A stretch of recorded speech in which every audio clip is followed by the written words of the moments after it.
ఇక దాంతో పాటుగా ఇంకొక అంశాన్ని కూడా చూసే ప్రయత్నం చేద్దాం. బుజ్జగింపులు బెదిరింపులు మున్సిపల్లో రెబల్స్తో విత్డ్రా చేయించేందుకు నేతల విశ్వ ప్రయత్నాలు.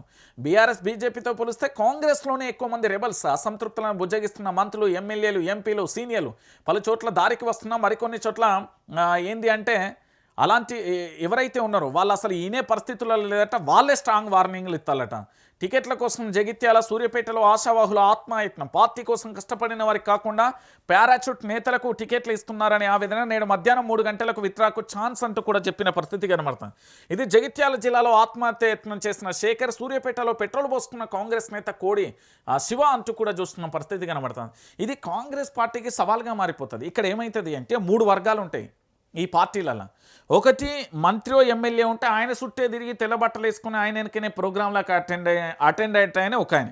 ఇంకొకరు ఏం చేస్తారంటే పార్టీకి సంబంధించి అధికారంలోకి రావడానికి ధర్నా కానీ, రాస్తారోకో కానీ, నిరసన కానీ, ఫ్లెక్సీలు కట్టడం కానీ అన్ని రకాలుగా చేసేటోళ్ళు ఇంకో వర్గం ఉంటుంది. ఇక ఇంకొక వర్గం ఏంటంటే అది పారాచూట్ నేతలు అంటారు కదా, ఆ పార్టీ నుండి ఈ పార్టీకి వస్తారు, ఈ పార్టీలో సంపాదిస్తారు, ఇక్కడ నుంచి మళ్ళీ టికెట్ కావాలి, ఆ పార్టీలో పోతాడు, ఆడ ఖర్చు పెడితే వెళ్తారు.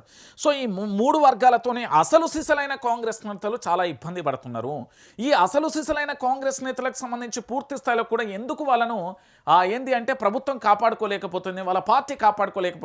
ఇప్పుడు బీఆర్ఎస్ బీజేపీలో పెద్దగా రెబల్స్ లేరు. ఎందుకు అంటే వాళ్ళ యొక్క క్రమశిక్షణ అట్లుంటుంది, బీఆర్ఎస్ కానీ బీజేపీ కానీ. ఇక్కడ కాంగ్రెస్లో అట్లా లేదు కదా, అది సముద్రమే. కాంగ్రెస్ అంటే సముద్రం అని వి హనుమంతరావు అనే, రేవంత్ రెడ్డి అని అందరనే. ఆ సముద్రంలో అన్ని రకాల జీవరాశులు ఉంటాయి. సో అన్ని రకాల జీవరాశులు ఉంటాయి కాబట్టి ఆడ వలస వచ్చేటి అవి ఇవి అన్నీ కలిసి కొట్టుకుంటాను.